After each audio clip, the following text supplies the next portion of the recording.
먼저 오늘 본문을 통해서 2000년 전 그 당시 안디옥 교회 제자들이 그리스도의 사람, 오늘 우리말 성경은 그리스도의 사람이라고 그렇게 번역을 하고 개역개정에는 그리스도인이라고 이렇게 소개를 하고 있습니다. 그리스도의 사람, 그리스도인으로 불려지게 된 그 과정과 또 의미를 함께 살펴보고자 합니다.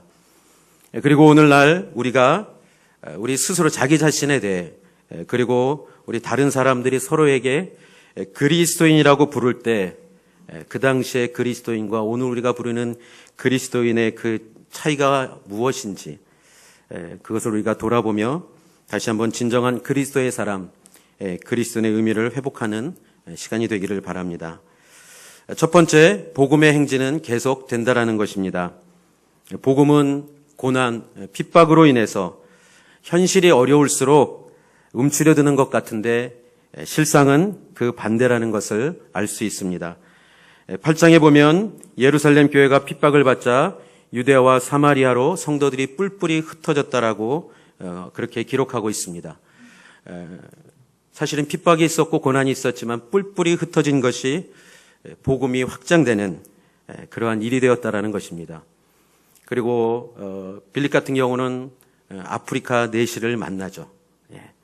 그리고 10장에 보면 베드로를 통해서 고넬료에게 이방인에게 복음이 전해집니다. 그런데 이것은 교회의 공동체라기보다는 한 개인에게 아주 가정의 몇 사람들에게만 전해지는 그러한 사건들이었습니다.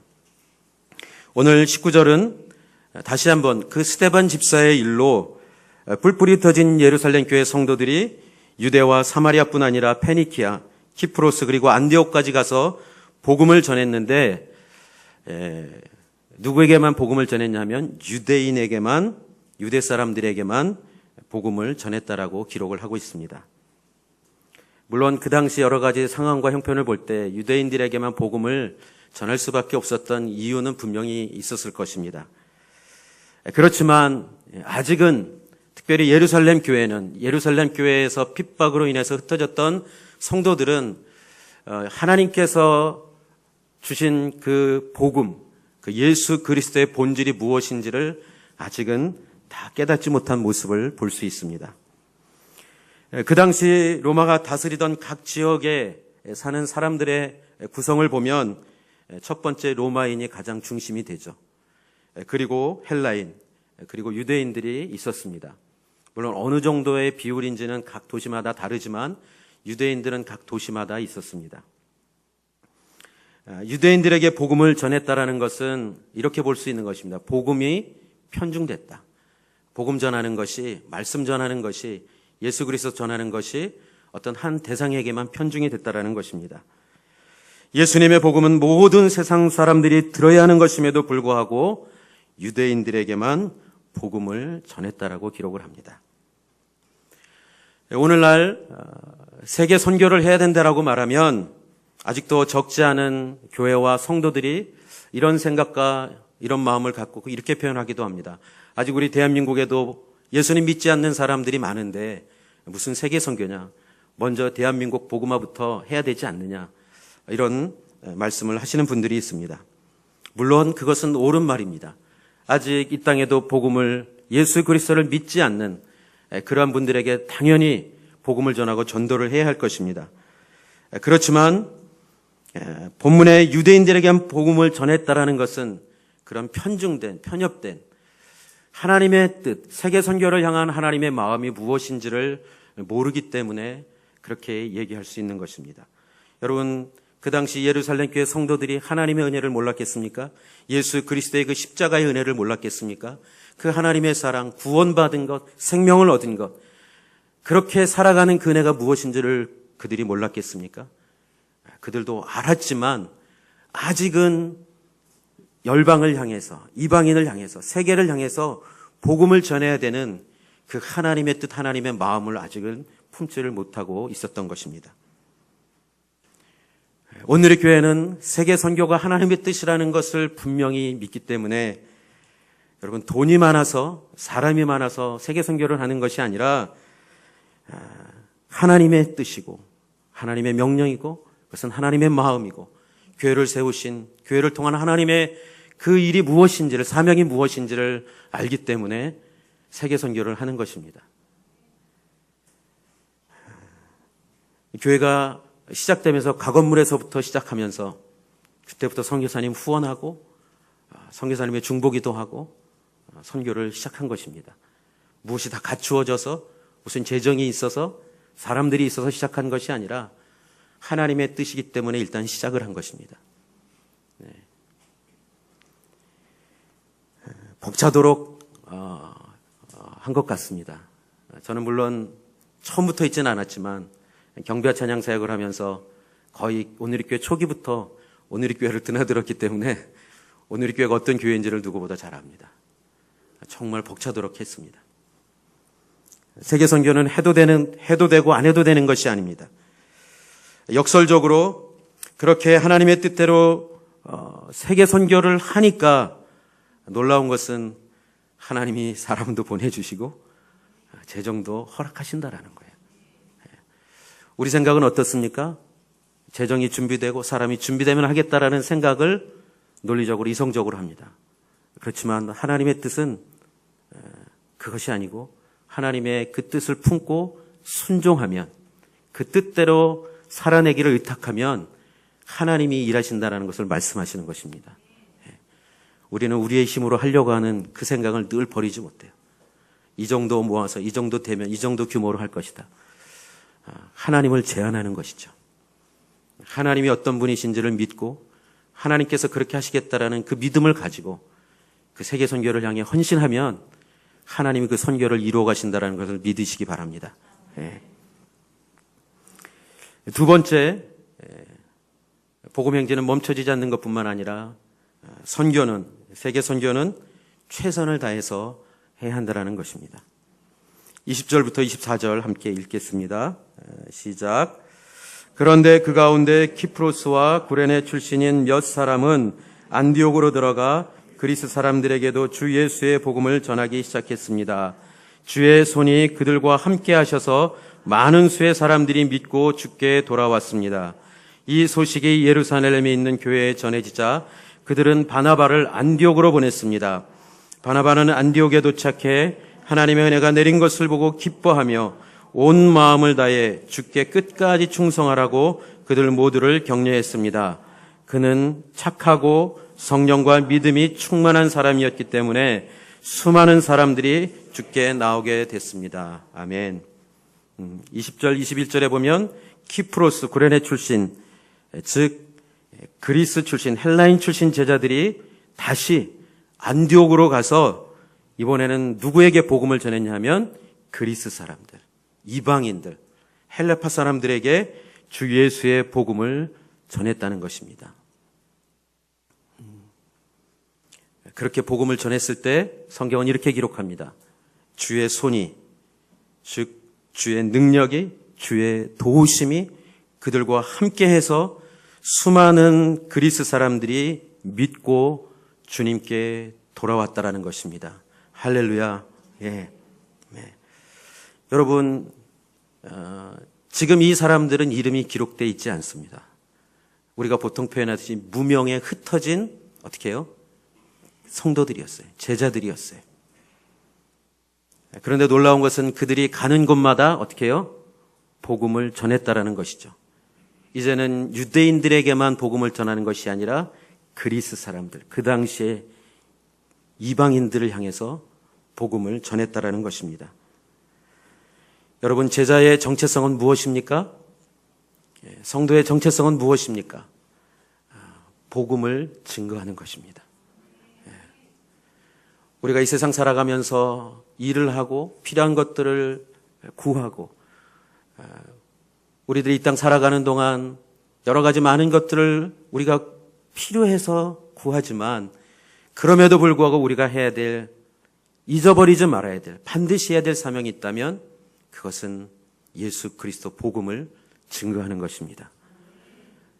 내가 아무리 교회를 다니고 내가 교회 직분을 가지고 있어도 내가 아무리 수년 동안 신앙생활을 했어도 여러분, 교회에 많은 것이 익숙해 있어도 내가 생활 속에서, 삶 속에서 예수 그리스도 복음을 증거하고 있지 않다면 내 정체성이 무엇인지를 잃어버리고 사는 것입니다.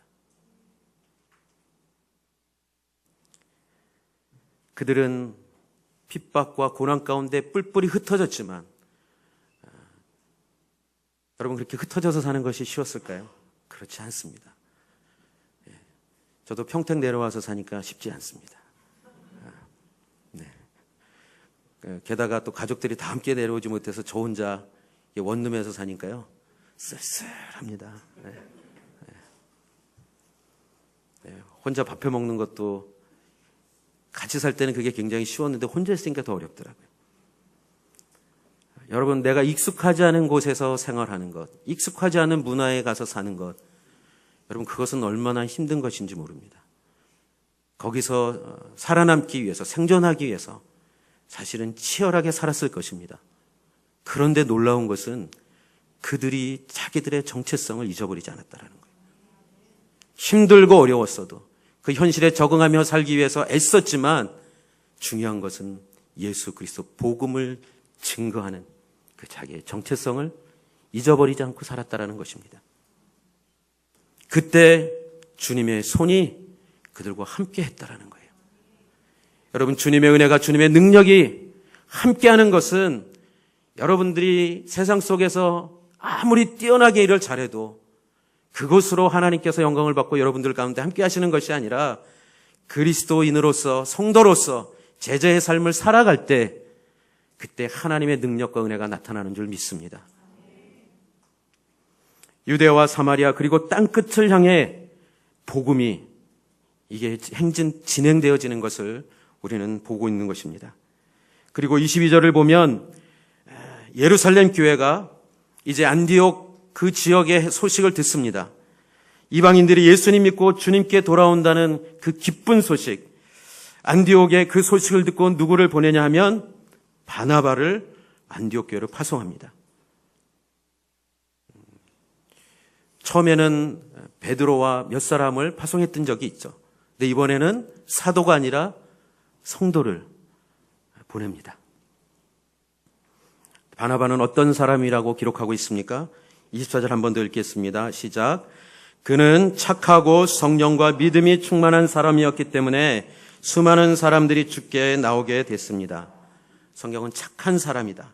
성령과 믿음이 충만한 사람이다. 이 얘기는 무슨 얘기냐 하면 인격적으로, 영적으로 훌륭한 사람이라는 거예요.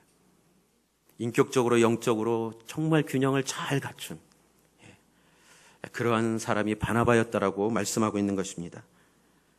여러분, 인격적으로, 영적으로 균형을 갖춘 그런 좋은 사람이 있으면 어떤 일이 일어나느냐 하면 성경은 이렇게 기록합니다. 바나바를 통해 수많은 사람들이 죽게 나왔다. 여러분, 우리가 굉장히 주목해야 될 말씀입니다. 사람들이 나를 보고 주님께 나오는 일이 있는가? 사람들이 나를 보고 예수님 믿고 싶은 마음이 있는가? 이것은 굉장히 중요한 것입니다. 나를 보는데 음식이 생각난다.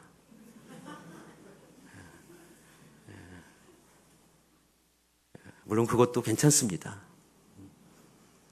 함께 식탁의 교제를 나누고 그 기쁨을 나누는 것 중요합니다. 하지만 누군가 나를 볼 때, 아, 예수님.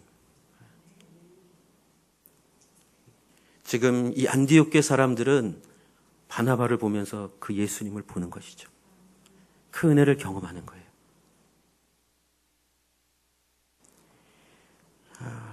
그런데 사실 이렇게 훌륭한 성도를 파송한다는 것이 쉬운 일일까요? 아니요, 쉽지 않습니다. 한 목사님 예전에 설교하실 때 그런 말씀을 하셨어요. 나를 선교사로 파송할 수 있겠냐고. 근데 그것이 쉬울까요? 아니요, 그건 굉장히 어려운 일이죠. 그런데 예루살렘 교회는 아직 그 율법적인 신앙의 한계가 있었지만 비록 복음을 듣고 예수님을 믿고 살아감에도 불구하고 아직은 이방인을 향하여 복음을 전하지 못하는 그런 연약함이 있었지만 아직 하나님의 그 복음의 본질을 다 깨닫지 못하고 아직도 닫혀있는 부분이 있었지만 그래도 지금 안디옥에 정말 훌륭한 평신도 사역자를 보냈다라는 거예요. 안디옥 교회는 이제 시작한 지가 얼마 안 된 그런 교회니까 그 형편과 그 수준에 맞는 적당한 사람을 보낸 것이 아니라 가장 좋은 최선의 최고의 평신도 리더를 보냈다라는 것입니다. 여러분, 세계 선교는 이렇게 하는 것입니다. 최선을 다해야 하는 것입니다. 최고의 것으로 하려고 해야 되는 것입니다. 세계 선교는 우리 모두가 평택 온누리교회가, 우리 모든 온누리교회가 최선을 다해야 되는 사명이라는 것을 믿으시기 바랍니다. 예. 말씀드린 대로 지난 2주간에 걸쳐 2016년 선교헌금 작정을 해주신 성도님들께 진심으로 감사를 드립니다. 저는 분명히 말씀드립니다. 여러분, 돈이 없는데, 형편이 안 되는데 그것을 하라는 그런 의미가 절대 아닙니다. 하나님의 마음이 무엇인지를 알고 내 형편에 맞게 하는 거예요. 예. 저희 어머님이 권사님이셨어요. 권사님이시니까 교회를 섬길 때 뭔가 이렇게 늘 잘하고 싶은 마음이 있으셨어요. 근데 저희 아버님이 일찍 돌아가셨고 어머님은 경제활동을 하지 않으셨기 때문에 큰형님이 주시는 용돈을 가지고 생활을 하셔야 되는 거였어요. 그런데 교회는 잘 섬기고 싶고 그러면 이제 때로는 돈이 필요하니까 늘 그게 한편에 늘 마음에 어려운 마음을 가지고 지냈던 것을 저는 기억을 합니다. 그렇지만 그럼에도 불구하고 어머님은 그 가지고 있는 것을 최선을 다해 교회를 섬겼던 것을 저는 기억을 합니다. 여러분, 하나님은 과부의 2랩돈을 기억하시는 걸 여러분이 믿으시기 바랍니다. 많은 것을 하라는 것이 아니에요. 하나님의 마음이 무엇인지를 알고 하나님의 뜻이 무엇인지를 알고 내 형편에 내가 할 수 있는 그것을 하나님께 드리면 하나님이 그것을 기쁘게 받으신다라는 거예요. 그런 면에 있어서 저는 다시 한번 도전합니다. 난 아직 여유가 없으니까, 나는 가진 게 없으니까, 그러면 아직 안 하셔도 돼요. 하지만 할 수 있는데 선교헌금 작정을 하지 않으셨다면 저는 그분들에게 다시 한번 하나님의 그 마음과 뜻이 품어질 수 있기를 주님의 이름으로 축복합니다. 여러분, 이거는 하나님의 마음이, 하나님의 뜻이 품어져야 할 수 있는 거예요. 세계 선교를 왜 해야 되는지, 왜 이방인들에게 복음을 전해야 되는지, 아직도 복음을 듣지 못한 그 땅과 영혼들에게 왜 가야 되는지, 그것을 알 때, 그것이 품어질 때 할 수 있는 것이죠.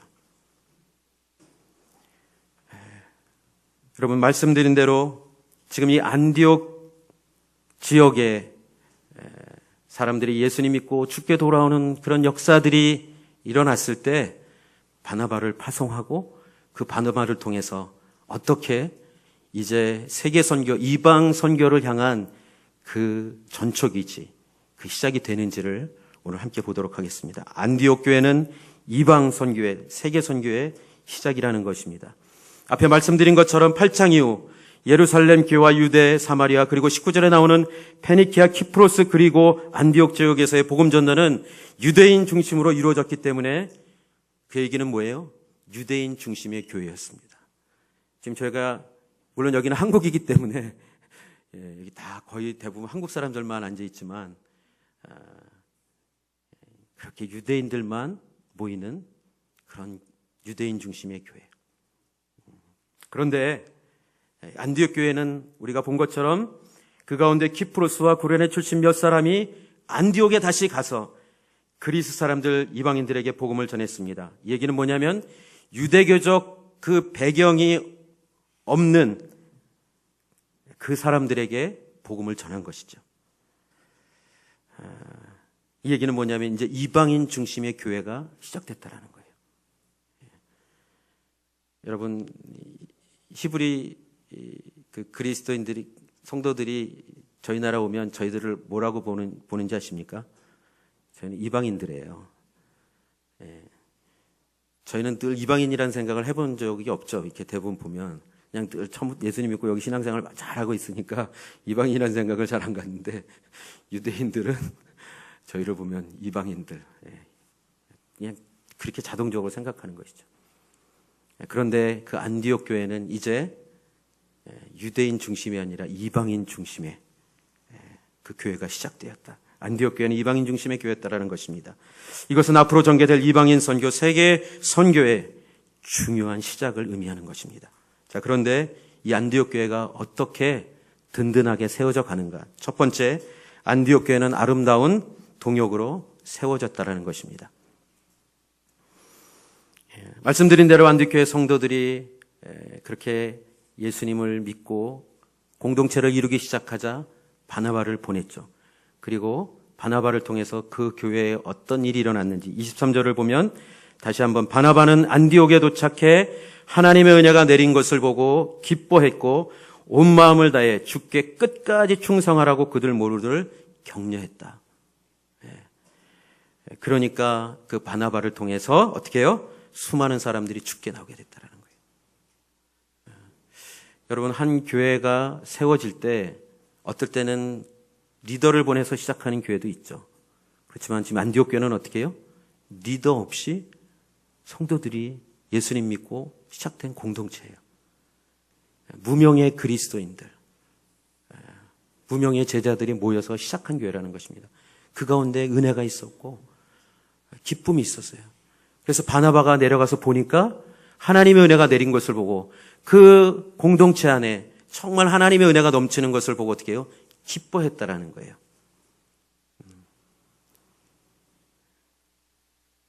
그 바나바가 이제 안디옥 교회를 섬기기 시작하면서 하나님께서 그에게 주셨던 마음은 무엇이었을까요? 이제는 나 혼자 해서는 안 되겠다. 이 생각을 준 것이죠. 바나바 혼자 할 수 있는 그런 영적인, 인격적인 그런 것을 분명히 갖춘 사람이었어요. 그럼에도 불구하고 바나바는 혼자 하지 않으려 했다는 것입니다.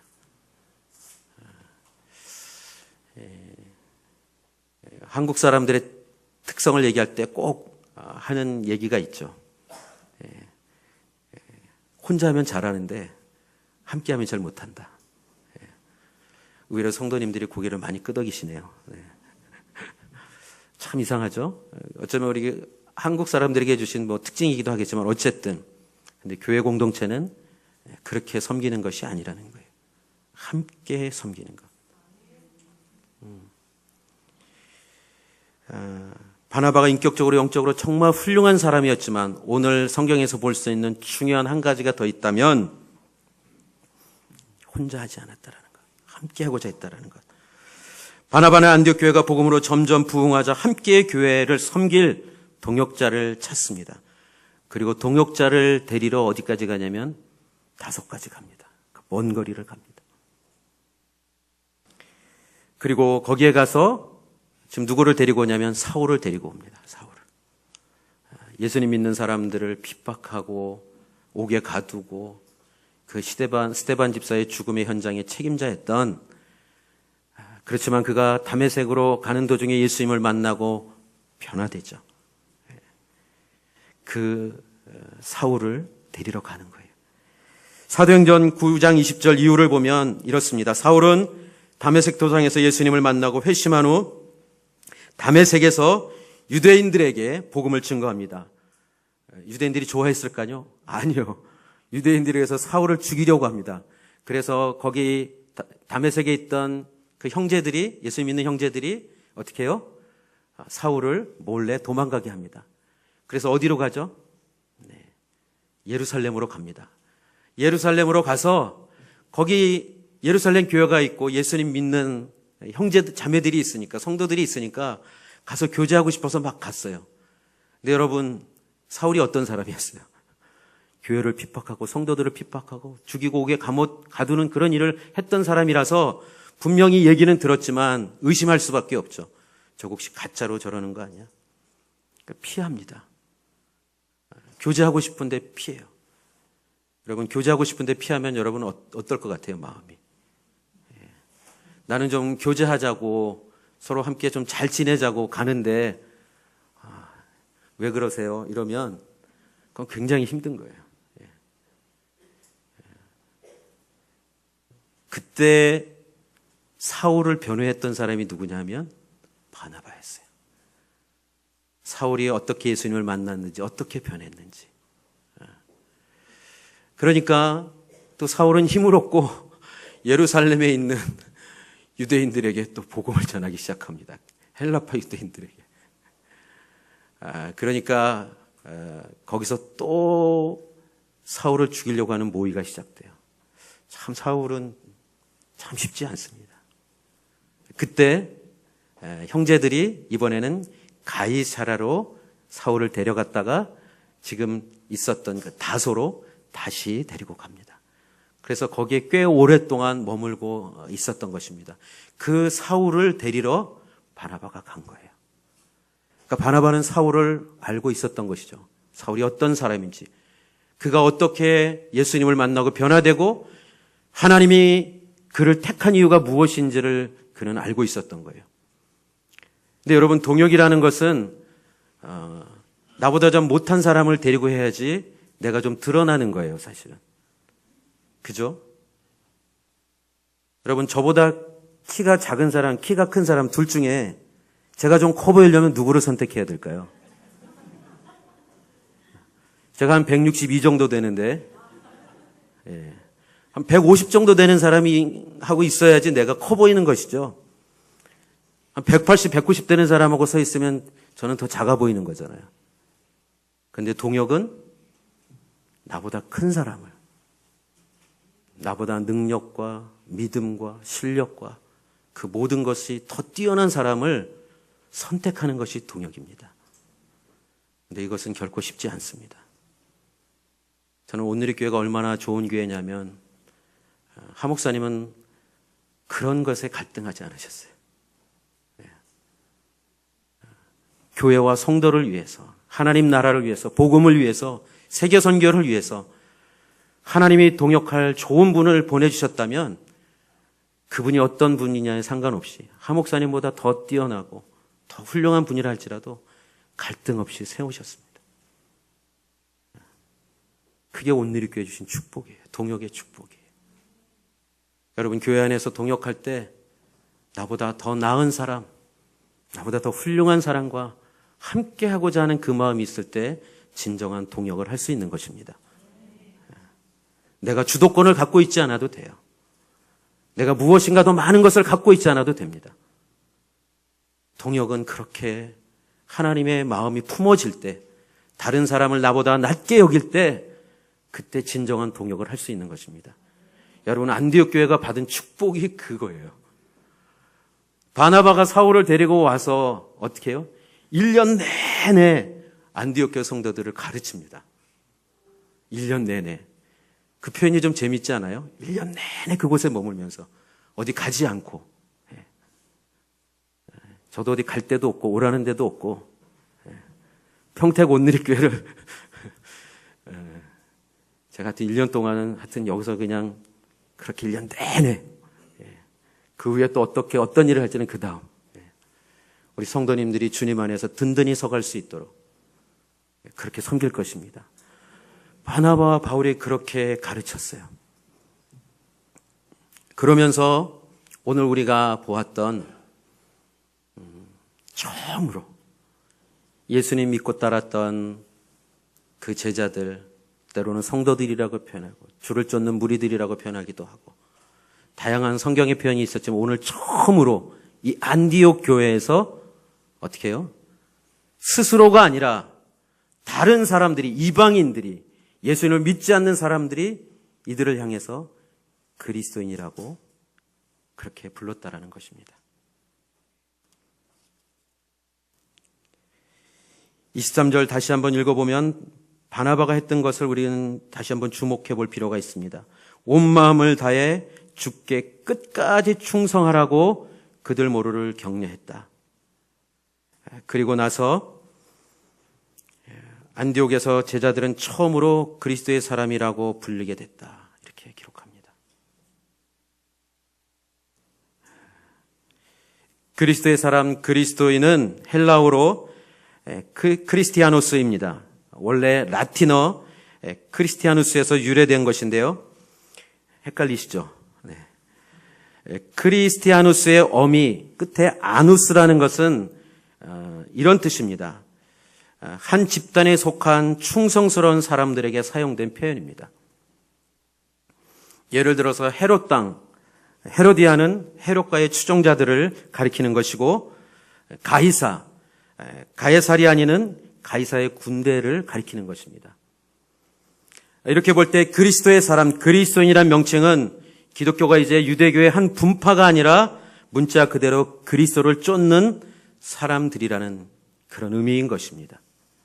그렇다면 그리스도를 쫓는 사람은 어떤 사람들이었을까요?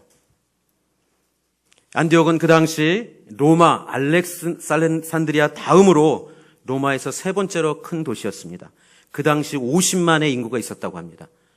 평택이 한 45만, 50만이 채 안 되는데 여러분 평택보다 더 큰 도시였어요. 더 많은 사람들이 살고 있었어요. 그리고 그렇게 큰 도시였고 로마의 주요 도시였기 때문에 정치적, 종교적, 문화적, 경제상업적으로 아주 번영한 도시였습니다. 교통의 요충지였어요. 동서를 연결하는. 종교적으로는 그리스 신화에 나오는 많은 신들을, 이방 신들을, 우상을 섬겼던 그런 도시입니다. 경제가, 상업이 번성할수록 고대 도시는 다 동일하게 쾌락과 향락을 추구했던 그러한 문화의 삶을 살았던 그런 도시입니다. 당연히 세속적이고 세상적인 그런 가치관이 지배하던 도시였습니다. 그런 도시에서 그리스도를 따르는 사람들, 도대체 무엇 때문에 그 이방 사람들이, 세속적인 세상적인 가치관을 갖고 살아가는 사람들이 예수님 믿는 사람들을 향해 그렇게 불렀을까요?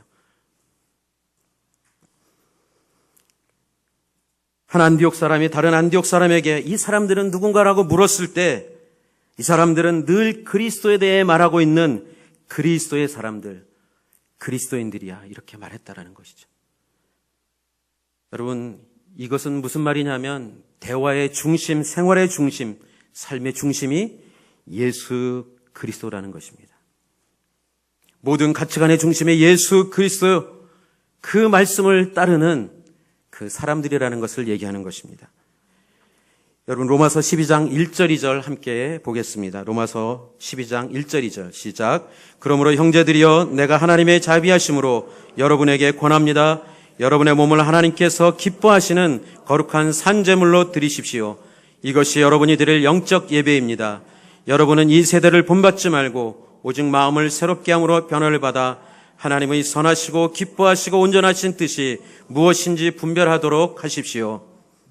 그 당시 로마의 지배에서 살던 이방인들, 그것은 세속적 세상적인 가치관으로 살아가는 사람들입니다.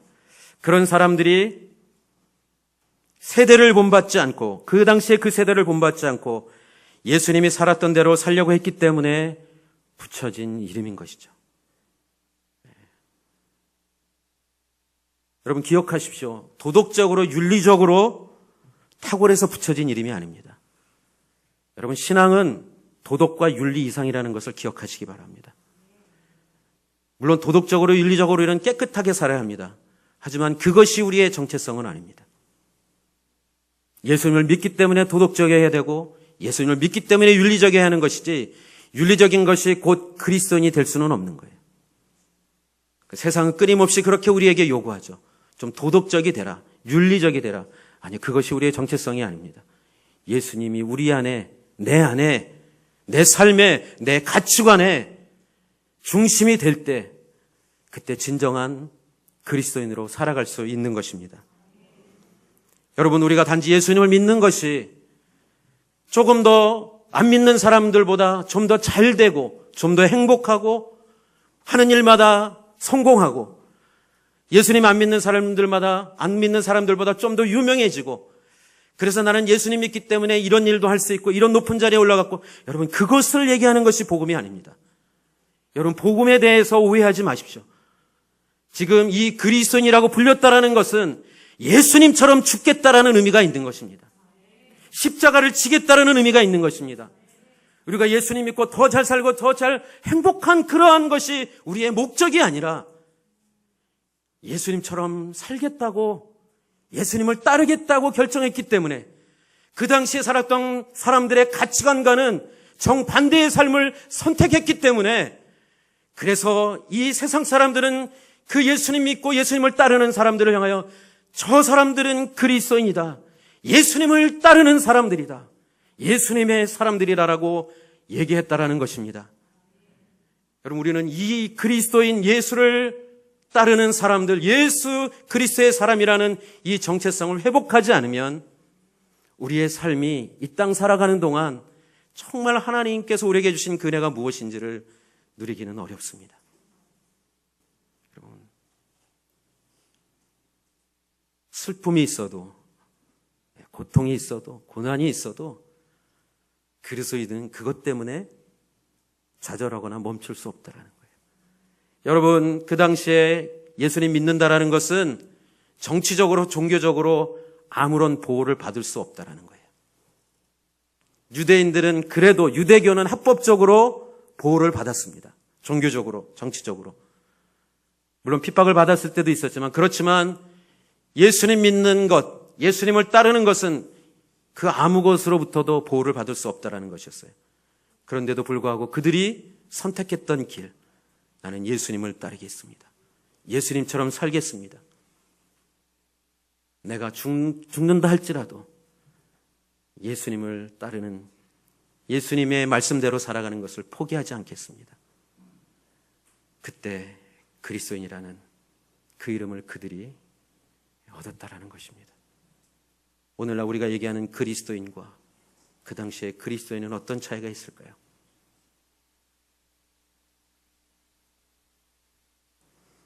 하나님께서 그렇게 안디옥 교회를 이제 이방인 선교를 위한 전초기지로 그들이 그리스도의 사람, 예수님을 따르는 사람들이라는 그 이름을 얻을 수 있도록 바나바와 사울과 그 모든 안디옥 교회 성도들은 하나님 안에서 하나가 되었다라는 것입니다. 정말 예수님 믿는 것이 무엇인지를 함께 붙들고 갔다라는 거예요. 충성되게 예수님께 붙어있는 그런 삶으로 살아가라고 바나바와 사울이 그 성도들을 가르쳤던 것입니다. 그 당시 예루살렘 교회에서는 감당할 수 없었던 이방인 세계 선교는 그리스도의 사람들이라 불렸던 안디옥 교회, 작은 그 교회를 통해서 시작되었다라는 것입니다. 그리고 오늘의 교회는 예루살렘 교회도 물론 본받아야 하지만 안디옥 교회 같은 그 하나님의 부르심 앞에 함께 헌신하는 교회가 되기를 주님의 이름으로 축원합니다. 우리 안에 그리스도인이라는 정체성이 회복되지 않으면 우리의 부르심도 우리의 사명도 잊어버리고 안주하는 생활을 하게 될 것입니다. 그리스도인은 예수님을 따르며 예수님을 바로 보여주는 사람들입니다. 그 회복을 통해 내가 살아나고 우리의 가정이 살아나고 우리 교회가 살아나는 역사가 일어나기를 주님의 이름으로 축원합니다. 기도하겠습니다.